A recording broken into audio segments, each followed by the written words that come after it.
ሰላማችን ናቸው። እግዚአብሔር ይመስገን። ሰላም ይሰማል? አዎ ትሰማለህ። ማን ነው? እኔ ሀቢብ ይባላለሁ። ያው ስለ ኦርቶዶክስ እምነት ሊያውቅ ፈልጌ ነው። እስኪ ስለ ኦርቶዶክስ ሙስሊም ነኝ። ሙስሊም ነህ? ኦኬ ኦኬ ኦኬ። እሺ ወንድም አሽሮ ለማወቅ ፈልጌ ነው። እሺ ምንድን ነው የፈለከው ሀቢብ ወንድም? ስለ ኦርቶዶክስ እምነት ለማወቅ ፈልጌ ነው እኮ። ምን ለማወቅ ፈለክ? ምንድን ነው የፈለከው? ምንድነው እምነታቸው? እንዴት ነው ማመን መዳን እንዴት ይታያል? እሺ መልካም። ሚውት አድርገህ አዳምጠኝ። እሺ በአጭሩ ነው መልስልህ፣ ምክንያቱም ረጅም ዲስከሽን ይፈልጋል ከአንተ ጋራ። በቁርአኑንም ሐዲሱንም ተፍሲሩንም ደግሞ እያወጣን ማውራት እንችላለን። እምነት የሚባለው ራሱ በራሱ ምንድን ነው? ስለ ክርስትና ቁርአኑ ምን አለ፣ ሐዲሱ ምን አለ እያለንም ክርስቲያኖችና ነሳራዎችና አይሁዶች እያለ ብዙ ጊዜ ያነሳናል። እና እነዚህ ነሳራ የሚባሉት ወይም ክርስቲያኖች ወይም የመጽሐፉ ሰዎች ይላችኋል አይደል? እስልምናው እናንተ አይገስ በቁርአኑና በሐዲሱ በተቀመጠው ስለኛ የምታስቡት ነገር አለ በተነገራችሁ ልክ ማለት ነው። ስለዚህ ከኛ ግን እውነታውን ትሰማዋለህ ማለት ነው። እውነታው ምንድነው? ክርስትና በራሱ ምንድነው ብትለኝ ከእግዚአብሔር የተሰጠን መገለጥ፣ ትምህርት ወይም መንገድ ወይም ደግሞ እምነት ነው። ክርስትና በራሱ ማለት ከእግዚአብሔር የተሰጠ ትምህርት ነው፣ እግዚአብሔር ራሱን የገለጠበት። ኦኬ። የመጀመሪያው አንድ ሰው ክርስቲያን መሆን ሲፈልግ ራሱ በጭንቅላቱ የሚስለውን አምላክ ሳይሆን የሚፈልገው አምላክ እንዴት ተገለጠ፣ አምላክ ማን ነው፣ አምላክ ራሱ እንዴት ገለጠ ብሎ ከመጽሐፉ እግዚአብሔር ከራሱን ከገለጠበት ይጀምራል ማለት ነው። ስለዚህ ክርስትና ምንድነው ካልከኝ፣ ወይም ኦርቶዶክስ አይነት ምንድነው ካልከኝ፣ ኦርቶዶክስ ማለት በራሱ ቀጥተኛ ትክክለኛ እምነት ማለት ነው። ኦርቶና ዶክስ የሚለው ቃል አንድ ላይ ሲገጠም ትክክለኛ፣ ቀጥተኛ መንገድ፣ ትክክለኛ እምነት ይባላል ማለት ነው። ብዙ እምነቶች አሉ በዓለም ላይ። ትክክለኛ እምነት ሲባል ኦርቶዶክስ ተባለ ማለት ነው ተለይቶ። ኦርቶዶክስነት እግዚአብሔርን ማወቅ ነው። ኦርቶዶክስነት ከእግዚአብሔር ጋር መኖር ነው። ኦርቶዶክስነት እግዚአብሔርን ራሱን በገለጠበት ማንነቱ ማምለክ፣ ማመን፣ ይህን ደግሞ መመስከር ነው። ኦርቶዶክሳዊነት ደግሞ ከእኛ ቅዱስ ሚስጥር የምንለው አለ። ቅዱስ ሚስጥር ከምንለው ከዛ ሚስጥር ያልንበት ምክንያት የማይነገር የማይሰማ ሆኖ አይደለም። ምክንያቱም አሁን እየነገርኩ ስለሆነ የማይነገር የማይሰማ ሆኖ ሳይሆን መንፈሳዊው መዳን መንፈሳዊው ጸጋ በዛው ስለሚገኝ በአይን በሚታይ ነገር በአይን የሚታየው አለ፣ ደግሞ የማይታየው ጸጋ በዛ በአይን በሚታየው ውስጥ አለ ብለን እናምናለን። ስለዚህ ምን ይባላል? ሚስጥር ይባላል ከዛ የተነሳ። ስለዚህ በእነዛ መንፈሳዊ ጸጋዎች በጥምቀት በቅዱስ ቁርባን የሚገኙ የዘላለም ሕይወት እግዚአብሔር ጸጋ የሰጠበት ነው ብለን እናምናለን። የክርስትናው ግን ራሱና ማዕዘኑ ኢየሱስ ክርስቶስ ነው።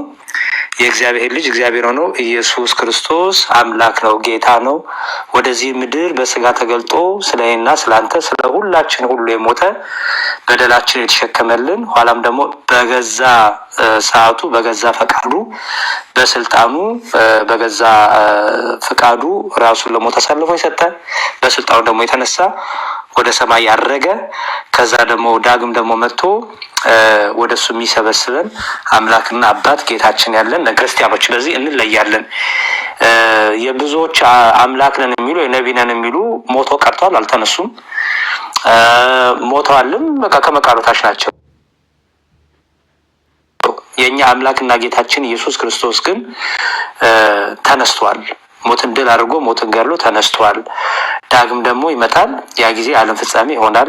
ያ ጊዜ በቀኙና በግራው ለዘላለም ሞትና ለዘላለም ሕይወት በእርሱ ባለማመናቸው ሰዎች ወደ ዘላለም እሳት፣ ወደ ዘላለም ቅጣት፣ በእርሱ ያመኑ ደግሞ እርሱን አምላካቸው ጌታቸው አዳኛቸው አድርገው በሕይወታቸው ሲኖሩ የነበሩ የዘላለም ሕይወትን የሚያገኙበት ይህ ጀነራሊ ክርስትና የምንለው ሕይወት ነው። በውስጡ ፍቅር አለው፣ ትህትና አለው፣ ይቅርታ አለው፣ በቀል የለውም፣ ቂም የለውም። ምክንያቱም በቀልና ቂምን የያዘ ክርስቲያን ክርስቲያን ስለማይባል መበቀል፣ መግደል፣ ማረድ፣ ማሳደድ የሆነ ሰው የሆነ ነገር ሲያደርገኝ ሮጦ ሄዶ ያንን ሰው መበቀል በክርስትና የለም። ለሁሉ መጸለይ፣ ለሚገሉን መጸለይ። ወደ ክርስትና ስትመጣ ትሰደባለህ። የሚሰድብን ሰው አትገለውም፣ ትጸልይለታለህ። አንገትን ይቆርጠሃል። አንገትን ለቆረጠብህ ሰው መልሰህ አትቆርጠውም፣ ይልቁንም ትጸልይለታለህ እግዚአብሔር ይቅር እንዲለው። በድንጋይ ወግሮሃል፣ መልሰህ ድንጋይ አታነሳም አንተ። በቃ ያወረወሩብን ድንጋይ መልሰህ አንስተህ አትወረውርባቸውም፣ ይልቁንም ስለ እነሱ ምሕረትና ይቅርታን ትለምናለህ። በመንፈሳዊ ፍሬ በመልካም ፍሬ ትመላለሳለህ። እነዚህን ሁሉ ይጠበቅብሃል። ዝም ብሎ ክርስቲያን ነኝ እያሉ ሽለላ ወይም ፉከራ ወይም ሰልፍ ሳይሆን መኖር አለው ክርስትናው፣ ህይወት አለው ክርስትናው። እለት እለት በህይወት እየኖርኮ የምትገልጠው ነው ክርስትና። ከብዙ ነገር ትወጣለህ። የመጨረሻው ክርስትና ምንድነው ካልከኝ ዘጸአት ነው። ዘጸአት ማለት መውጣት ማለት ነው። ትወጣለህ፣ ከማይመስሉ ሰዎች ትወጣለህ፣ ከማይመጥኑ ቦታዎች ትወጣለህ፣ ከቀድሞ ህይወትህ ትወጣለህ፣ ከቀድሞ ማንነትህ ትወጣለህ። ቀድሞ አሳዳጅ፣ ተሳዳቢ፣ ገዳይ ከሆንክ አሁን ደግሞ በተራው ተገልብጦ ሰዎች የሚገሉ ሰዎች የሚያሳድዱ ትሆናለህ። ቀድሞ የምትዋሽ፣ የምትጠጣ፣ የምትሰክር፣ የምትዘሙት ከሆነ አሁን ደግሞ ይህን ትተህ በንጽህና በቅድስና ስጋህንም ነፍስንም እየጠበቅ ትኖራለህ። ከዛ ጊዜ ደርሶ ስታርፍ፣ በስጋ ስታርፍ፣ በሰማይ ደግሞ የተዘጋጀልህ ህይወት አለ። በሰማይ በክርስትናው ሴት አናገኝም፣ ከሴት ጋር አንተኛም፣ መብላት መጠጣት የለም። በሰማይ የምትሰጠን ውብ ሴት የለችም፣ ወይ ለሴት የሚሰጥ ጀግና ወንድ ወይም ፈርጠም ያለ ሲክስ ፓክ ያለው ወንድ የለም በሰማይ።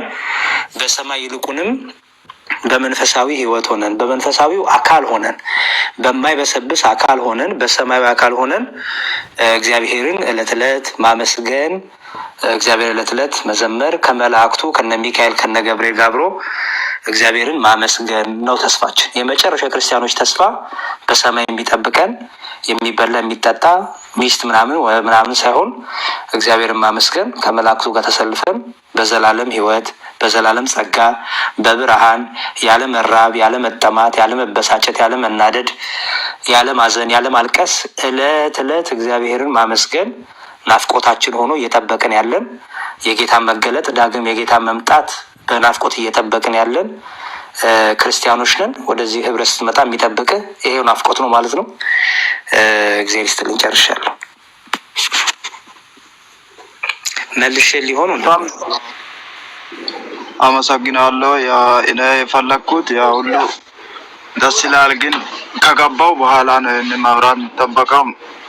እኔ የፈለግኩት እግዚአብሔር ኢየሱስ ራሱ እግዚአብሔር ነው ወይስ ኢየሱስ የእግዚአብሔር ልጅ ነው ብዬ ነው የሚያምነው። በኦርቶዶክስ እምነት ማለት ነው።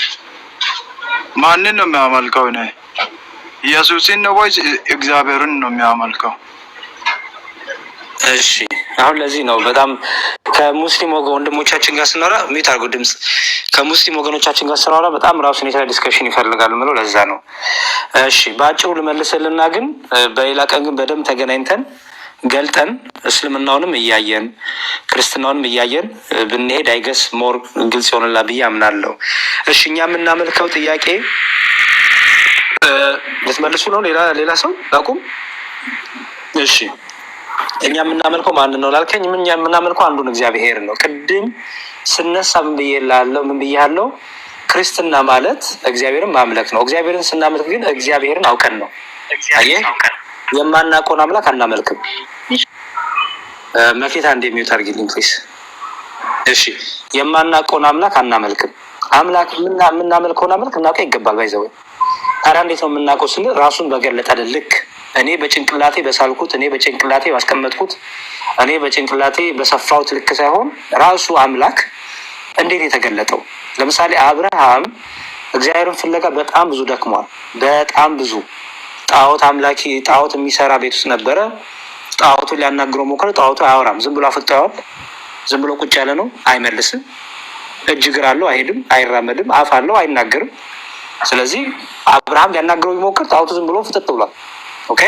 ስለዚህ ጣዖት አምላኩ እንዳልሆነ አብርሃም ገባው ማለት ነው። ከዛ ደግሞ ከተፈጥሮም ደግሞ ጀመረ። ኃይለኛ ንፋስ ሲነሳ ረረረ ይሄ ንፋስ ኃይለኛ ነው አለና ከዛ ግን ደግሞ ንፋሱ ጠፋ ከሆነ ጊዜ በኋላ ይሄ ለካ ንፋስ አምላክ አይደለም ማለት። ፀሐይም ወጣች። ፀሐይ በደንብ ወጣ፣ አቃጠለች፣ ብርሃኗን ሰጠች። በቃ እንግዲህ ፀሐይ ናት ማለት ነው አምላክ አለ። ምክንያቱም ኃይለኛ ሆነች። እሷም ደግሞ በተራ ደረሰና ጨለማ መጣ። ጨለማውም ደግሞ ፀሐይን አጠፋት። ብርሃኑ ተሸፈነ በጨለማ። ጨለማ ደግሞ እንዲህ እያለ ተፈጥሮ ራሱ አምላኩ ሊሆን አልቻለም። ስለዚህ ምን አለ አብርሃም መሰለ? የዚህ ሁሉ ፈጣሪ የዚህ ሁሉ ሰሪ አናግረኝ አለ፣ ተገለጥልኝ አለ። የፀሐይ ፈጣሪ የፀሐይ ባለቤት አንተ ተገለጥልኝ፣ የፍጥረት ሁሉ ባለቤት አንተ ተገለጥልኝ አለ። በደንብ አስተውል። በራሱ ጭንቅላትና በራሱ አእምሮ አብርሃም ሞክሮ ነበር አምላክን ለመፈለግ። ኦኬ፣ የሳለው ነገር ነበረው ጭንቅላቱ። ከዛ በኋላ ግን ተገለጥልኝ ሲል እግዚአብሔር ራሱን መገለጡን ገለጠለት። ስለዚህ የምታመልኩት አምላክ ማን ነው ካልከኝ ራሱን የገለጠው እግዚአብሔር ይባላል። እግዚአብሔር ራሱን ሲገልጥ ለእኛ ለክርስቲያኖች በሶስት አካል ገልጧል፣ በሶስት ስም ገልጧል፣ በሶስት ግብር ገልጧል ብለን እናምናለን።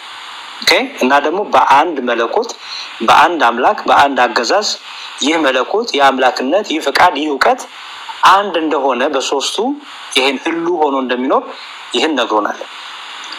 በሶስትነት እንዴት ገለጠ ብትለኝ በስም አብ ወልድ መንፈስ ቅዱስ፣ እግዚአብሔር አብ፣ እግዚአብሔር ወልድ፣ እግዚአብሔር መንፈስ ቅዱስ ብለን በስም ሶስት። ይሄን የነገር ራሱ እግዚአብሔር።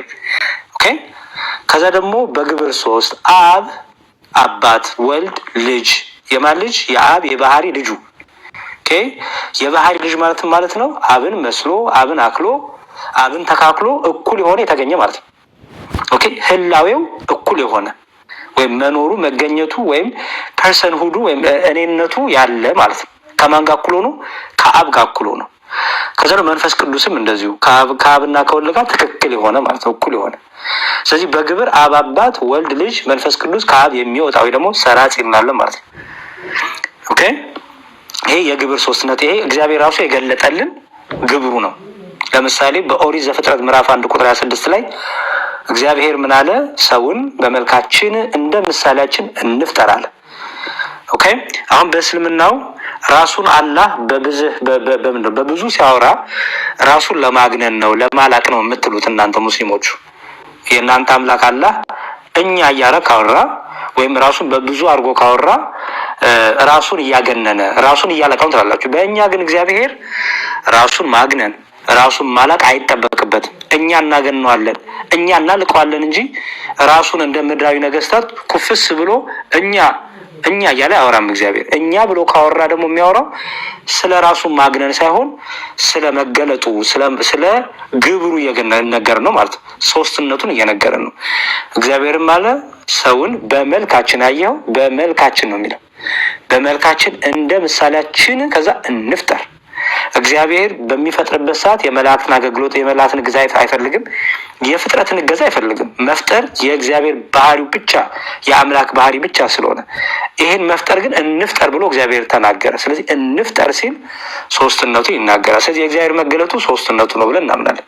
ታዲያ ኢየሱስ ማን ነው ብትለኝ ከሶስቱ አካል አንዱ አካል፣ ከሶስቱ ቅዱስ አንዱ ቅዱስ፣ የእግዚአብሔር ልጅ እግዚአብሔር የሆነው ስለዚህ አምልኮ ስግደት የሚገባው ኢየሱስ ክርስቶስ ይባላል። ስለዚህ ስንት አምላክ ነው የምታውቁ ካልከኝ አንድ አምላክ። በስንት አካል ግን? በሶስት አካል። አንድ አምላክ በሶስት ግብር፣ አንድ አምላክ በሶስት ስም፣ አንድ መለኮት፣ አንድ እግዚአብሔር በሶስት አካል፣ አንድ መለኮት፣ አንድ እግዚአብሔር በሶስት ግብር። በዚህ አድርገን ለአብ ለወልድ ለመንፈስ ቅዱስ አንዲት አምልኮ፣ አንዲት አገዛዝ፣ አንዲት ስልጣን፣ አንድ አምላክ ብለን ይህን አምነን ለአንዱ እግዚአብሔር ምስጋናን፣ ክብርን፣ አምልኮ እናቀርባለን ማለት ነው። ይኸው ነው እና አለ እየሰማ ነው። በቃ በጣም ጥሩ ቤተሰብ ፎሎ አድርጌ ሎንግ ታይም እየተከታተልኩ ነኝ። ያው ጥሩ ሌላ ጊዜም ያው እመጣለሁ። እሺ በቃ ናልን በርታ፣ ጠይቀን በጣም በደስታ እናስረዳሃለን። እኔ በጣም ደስ ብሎኛል ስላገኘውክ። ብዙ ጊዜ በውሸት እንከሰሳለን። ሶስት አምላክ ያላቸው ተብሎ ይዋሻል። እኛ ሶስት አምላክ የለንም። እዚህ አሁን 1400 ሰው አለ። ክርስቲያኖች ነን። በአደባባይ የምንነግር ነገር እኛ ሶስት አምላክ የለንም። እኛ ሶስት አምላክ አናመልክም። ይሄ ውሸት ነው። አንድን ክርስቲያን አምጥተህ ስንት አምላክ ነው ያለ ብትለው ሶስት አምላክ አለኝ አይልህም። የሚልህ አንድ አምላክ ነው የሚለው። ይህ አንድ አምላክ ግን እስቲ አብራራልኝ ንገረኝ ብትለው ግን አንድ አምላክ በሶስት አካል አንድ መለኮት በሶስት ግብር እያለ ያብራራላል። እና ከመጽሐፍ ቅዱስ አንጻር ግብር አካል ስንል ምንድን ነው የሚለውን በሰፊው በሌላ ቀን ቀጥልለን አትሊስት እንዲሁ ሶስት አምላክ ታመልካላችሁ የሚለውን ውሸት ዛሬ ከኛ ክርስቲያኖች አፍ ውሸት እንደሆነ ከሰማኸው እሱ አትሊስት አንድ ትልቅ ነገር ነው፣ አንድ ጅማሬ ነው። ሌላውን እንግዲህ እያሳደግን እንመጣለን። እሺ ወንድማችን ፎሎ አድርጌሃለሁ እኔ። አሎ መልካም ቀን። አሜን። ለአንተ መልካም ቀን። እሺ